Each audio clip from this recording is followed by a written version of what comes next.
안녕하세요. 나리스 TV 오늘 오늘 같이 살펴볼 책 이야기, 영화 이야기. 원래 나 PD님하고 같이 하는데 이제 지금 현재 바빠서 나 PD님은 못 보고 지금 같이 오늘 촬영을 못했고 제가 일단은 오늘은 혼자서 책 소개를 해드리겠습니다. 나 PD님하고는 또 조만간 한번 같이 하는 걸로 하고 촬영을 하는 걸로 하고 일단 오늘은 소개시켜드릴 책이 이제 닌텐도 이야기입니다. 그 닌텐도라는 회사는 이제 모르시는 분들이 없죠. 그 사실은 뭐 상당히 이제 역사와 전통을 자랑하는 회사고 그 다음에 그 이제 뭐 사실 뭐 수많은 게임 매니아들을 수많은 게임 매니아들을 확보하고 있는 회사죠. 사실 뭐 게임이라고 하면 게임 회사 하면은 닌텐도가 제일 먼저 떠오를 정도의 그런 회사인데 사실 이제 닌텐도라는 회사에 이제 주목을 하게 되는 이유가 상당히 그 어떤 닌텐도의 생존 방식이라던가 닌텐도가 어떤 회사를 탄탄하게 해 나가는 그러한 과정들이나 모습 일련의 과정들이 상당히 어떤 경영학적으로 주목할 필요가 있다. 그렇게 이제 보시는 분들이 많죠. 그리고 그래서 이제 닌텐도라는 회사를 주목을 하게 되는데 일단은 닌텐도는 뭐 사실 다 아시다시피 뭐 슈퍼 마리오와 젤다의 전설로 가장 유명한 회사입니다. 근데 이제 닌텐도가 처음부터 전자 게임 회사로 시작한 것은 아니고 처음에는 이제 뭐 화투라던가 트럼프 카드 이런 것들을 만들었죠. 화투라던가 트럼프 카드. 그래서 이제 뭐 되게 옛날에 그러니까 이제 그 사실 저도 어렸을 때 트럼프 카드 같은 거 이제 어디 가족끼리 놀러 가면은 많이 하고 있어. 트럼프 카드를 가지고 놀기도 했었는데 이미 그때 알게 모르게 이제 닌텐도가 제공해주는 그런 놀이거리를 갖고 놀았던 거죠. 그리고 이제 또 그 어떤 이제 닌텐도 게임기가 우리나라에 들어옴으로써 또 그 게임에 뭐 페미콤이라던가 슈퍼 페미콤이라던가 이러한 그러한 것들을 하면서 이제 자연스럽게 이제 이 회사와 함께 유년 시절을 보냈더라고 할 수 있는데 사실 닌텐도라는 회사는 굉장히 이제 특색이 있죠. 그 우리가 보통 요즘 특색 있는 회사의 대표적인 어떤 특색 있는 회사로서의 어떤 대표적인 회사를 이야기해 보라고 한다면은 보통은 이제 우리가 애플을 보통 얘기를 많이 하죠. 애플이라는 회사를 얘기를 많이 하게 되는데 미국에 이제 애플이라는 회사가 굉장히 특색이 있다라고 할 것 같으면은 그리고 이제 뭐 애플은 역시 뭐 다 아시다시피 이제 스티브 잡스가 만든 회사인데 스티브 잡스가 너무 독재적이라서 쫓겨났다가 이제 애플이 힘들어지니까 다시 스티브 잡스를 데리고 와서 다시 살아난 그런 한 독특한 어떤 흐름을 보여줬죠. 근데 이제 미국에 이제 애플이라는 회사가 있으면 일본에 이제 사실은 상당히 닌텐도라는 회사가 상당히 애플처럼 독특한 어떤 그런 특색을 갖는다라고 할 수 있습니다. 그러니까 우리가 보통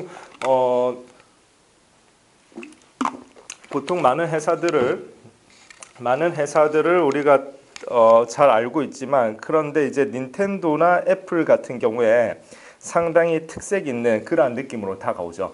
그러니까 그 이름 자체가 상당히 브랜드화되어 있다는 것입니다. 우리나라의 지금까지의 기업들 중에서 닌텐도나 애플 같은 느낌으로 다가오는 회사는 사실은 좀 없다라고 볼 수 있고 그러한 부분에서 이제 아쉬울 수 있는데 근데 예를 들어서 미국 같은 경우는 애플도 있지만은 이를테면 뭐 디즈니라던가 또 요즘 이제 영화에서 굉장히 이슈가 되고 있는 컨텐츠를 제공해주는 마블은 이제 마블 코믹스에서 만화가 될 텐데 그러한 부분들이 어떤 일반적인 어떤 기업이나 회사하고는 상당히 느낌이 다르게 다가오는 게 이제 포인트가 되겠죠. 즉 다시 말해서 우리도 이제 자꾸 뭐라고 할까요? 그 자꾸 이제 그 미래 사회로 향해 가면서 반드시 우리가 도입해야 될 요소라고 할 수 있는데 아까 제가 언급해드렸던 일련의 회사들 그러니까 애플도 그렇고 닌텐도도 그렇고 또 그 이전에 이제 뭐 디즈니도 마찬가지고 이러한 부분들이 굉장히 이제 그 다양한 다른 형태로서 다가올 수 있는 부분은 자신들의 브랜드의 상상력을 통해서 스토리를 접목시켰다라는 부분.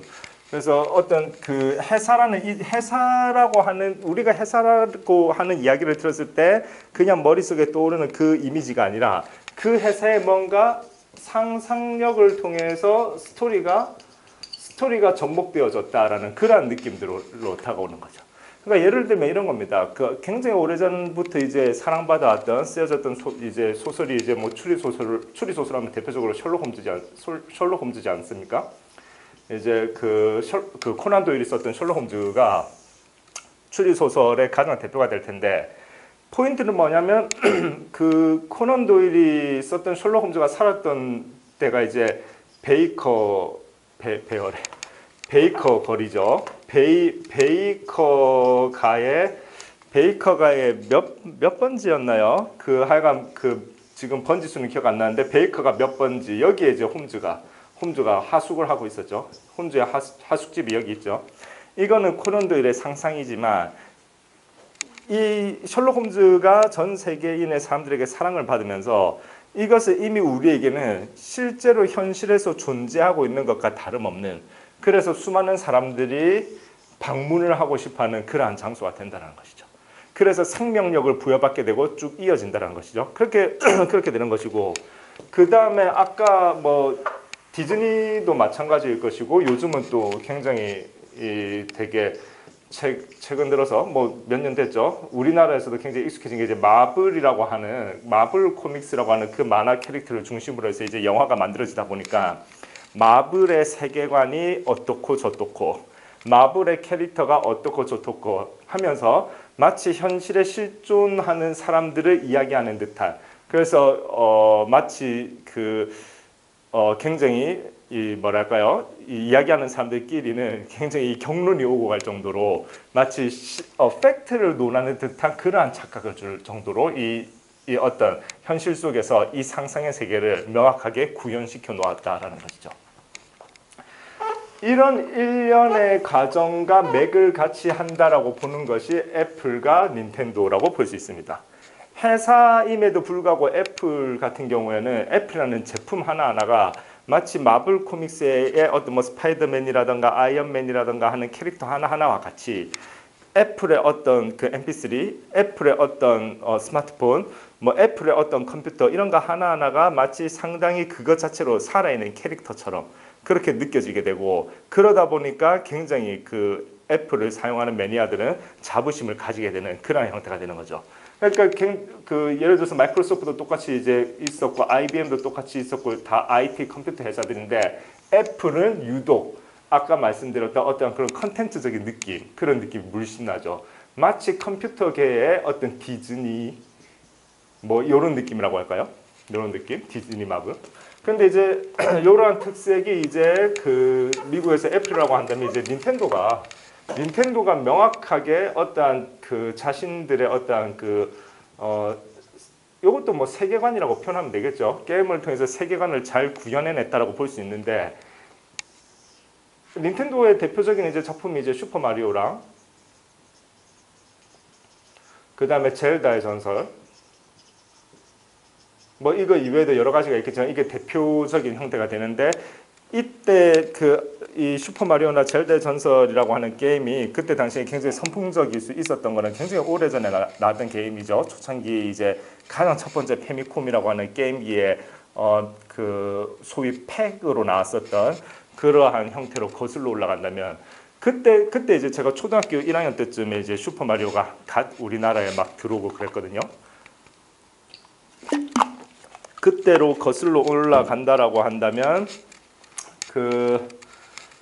그때로 거슬러 올라간다라고 한다면은 그때 당시에 뭐 지금 이제 다들 어른이 되었지만 그때 당시에 아이들에게 어떤 압도적인 상상력으로 새로운 세계를 꿈꿀 수 있는 형태로서 머릿속에 집어넣었다.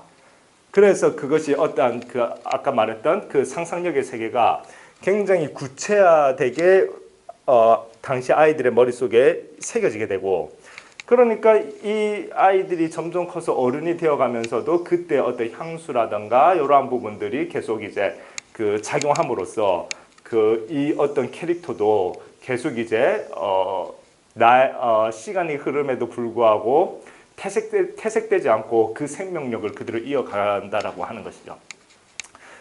닌텐도가 팩이라고 하는 팩을 활용해서 이제 팩을 꽂아서 쓰는 콘솔 게임기를 고집할 때 이제 그 소니에서 이제 그 플레이스테이션이 나오고 그 마이크로소프트에서 엑스박스가 나왔죠. 그 CD로 돌려서 하는 게임으로 이제 변화가 되었는데 그때 당시에 닌텐도는 팩 게임을 고집했습니다. 팩 게임을 고집했는데 게임의 어떤 패러다임이 확 달라져 버렸죠. 이를테면 플레이스테이션에서 CD를 가지고 하는 게임이 등장함으로써 압도적인 그래픽과 이전하고는 상상을 할 수 없는 새로운 그래픽과 어떠한 박진감이 전달되는 그런 게임이 나옴으로써 닌텐도가 굉장히 어려워졌었죠. 닌텐도가 굉장히 위기에 빠졌었고 그때 당시에 아마 MS 엑스박스 만들고 그때 마이크로소프트 이제 빌 게이츠 회장이 그랬죠. 그 닌텐도 팔면은 우리 회사가 사겠다라고 했을 정도로 닌텐도로서는 굴욕을 느꼈었죠. 원래 닌텐도는 게임에 있어서는 최강자였기 때문에 뭐 세가라든가 닌텐도가 원래 페미컴이라고 하는 8비트 게임에서 압도적 1위를 하고 있었죠. 근데 16비트 게임이 나왔던 게 이제 뭐 세가라든가 다른 이제 그 게임 회사들이 있는데 이를테면 뭐 세가의 뭐 메가드라이브라든가 이런 것들이 나왔지만은 8비트 게임인 페미컴을 이기지 못할 정도로 그때 당시에 닌텐도는 굉장히 탄탄했습니다. 그러다가 이제 천천히 세가가 메가드라이브로 16비트를 냈는데 오히려 조급해하지 않고 천천히 그 뒤에 나왔던 슈퍼 페미컴이 나오자 완전히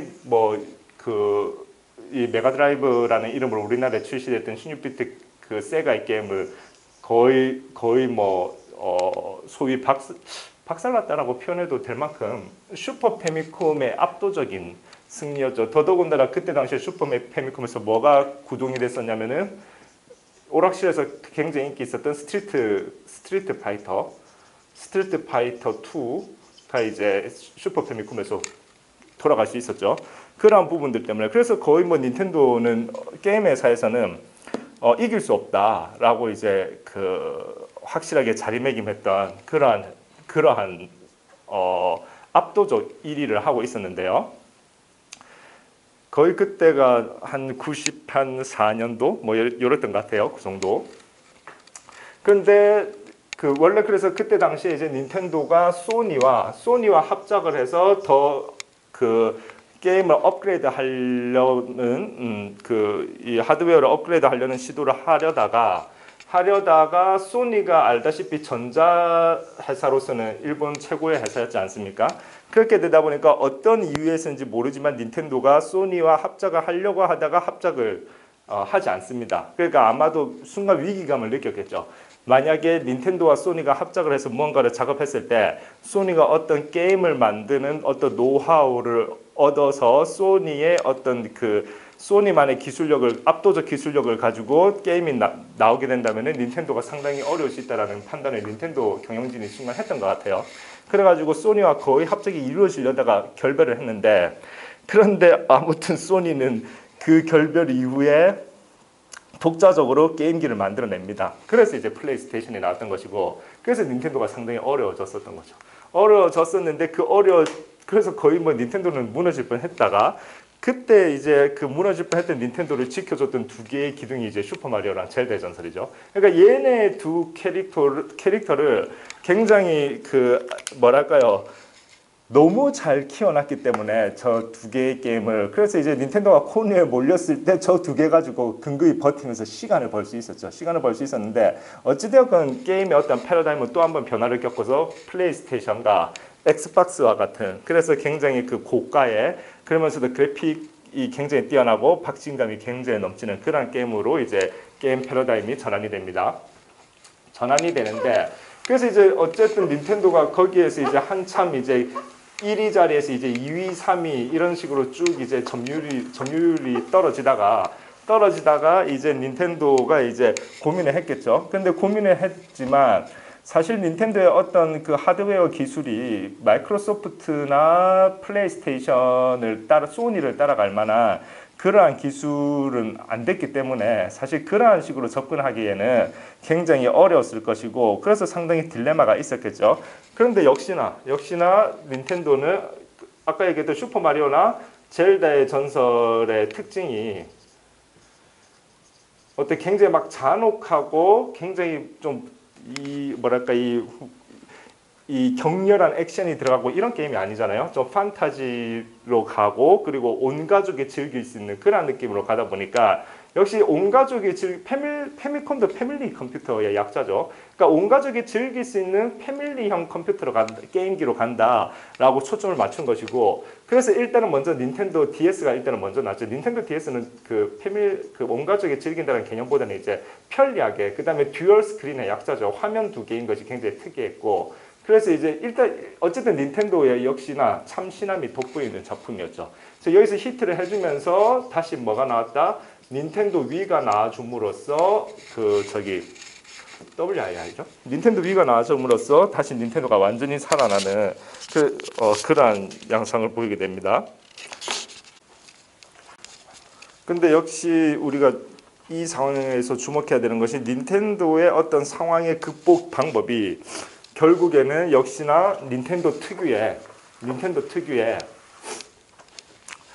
기발한 상상력이 그 어떤 그 닌텐도의 부활을 만들어주는 결정적 역할을 해주게 되는 것이죠. 처음에 닌텐도 위가 나왔을 때 이렇게 실질적으로 모션으로서 게임을 하는 거 굉장히 신선했고 사실 모두가 꿈꿔왔던 게임의 한 형태지 않습니까? 이렇게 하는 게임보다는 이제 모션으로 하게 되고 그러한 부분들에 있어서 이 상상에 대한 도전과 현실화가 결국 닌텐도를 살려준 건데 닌텐도가 위기에 몰릴 때도 훌륭한 상상력의 산물이라고 할 수 있는 마리오와 젤다의 전설이 결정적 기둥이 되어주었고 왜냐하면 드래곤 퀘스트나 파이널 판타지 같은 게임은 다 플레이스테이션으로 넘어가지 않았습니까? 위기에 몰렸을 때. 근데 다시 살아나는 것도 역시 가족용 게임이라고 하는 그러한 부분들을 통해서 이제 닌텐도가 다시 살아나서 현재는 닌텐도 스위치라고 하는 기존까지 상당히 잘 팔리는 처음에 출시되었을 때 매진이 되는 그러한 모습을 보여주기도 했죠. 그러한 부분들 때문에 이 회사가 이제 지금까지 살아남았다. 지금 닌텐도를 주목하고자 하는 게 바로 그러한 부분들. 지금 어찌되었까 아까 셜록 홈즈 이야기에서부터 뭐 디즈니라던가 마블이라던가 이 닌텐도라는 회사라든가 애플도 마찬가지지만 지금 이제 현 사회에서 굉장히 우리에게 있어서 어떤 경영에 있어서 반드시 빠질 수 없는 부분들이 풍부한 상상력이 얼마나 들어가 있는가. 그 회사가 창출시켜낼 수 있는 상상력의 크기가 어느 정도가 되는가가 상당히 그 회사의 전망이라던가 어떤 실질적 어떤 시장 점유율 이러한 부분들에 있어서의 실질적 결과와 직결이 된다는 것이죠. 지금 바로 그러한 측면에서 닌텐도라는 회사가 어떻게 회사를 발전시켜 왔고 어떻게 변모해 왔으며 위기에는 어떻게 대처해 왔는지 그러한 부분들을 주목하는 것이 굉장히 중요하고 앞으로 어떤 기업을 운영하거나 경영하고자 하는 그러한 사람들은 바로 이 닌텐도라는 회사가 어떻게 이제 생존했는지를 반드시 주목할 필요가 있다. 슈퍼 마리오를 만든 사람은 이제 미야모토 시게루죠. 게임 업계에서는 가장 게임 디자이너로 시작해서 닌텐도 대표가 된 가장 이제 이 전설과 같은 인물인데 어찌되었건 그러한 측면에서 어떤 닌텐도가 걸어왔던 길을 주목해 본다라고 한다면 말이 꼬였네요. 이 닌텐도 이야기라는 이 책을 추천드리겠습니다. 감사합니다.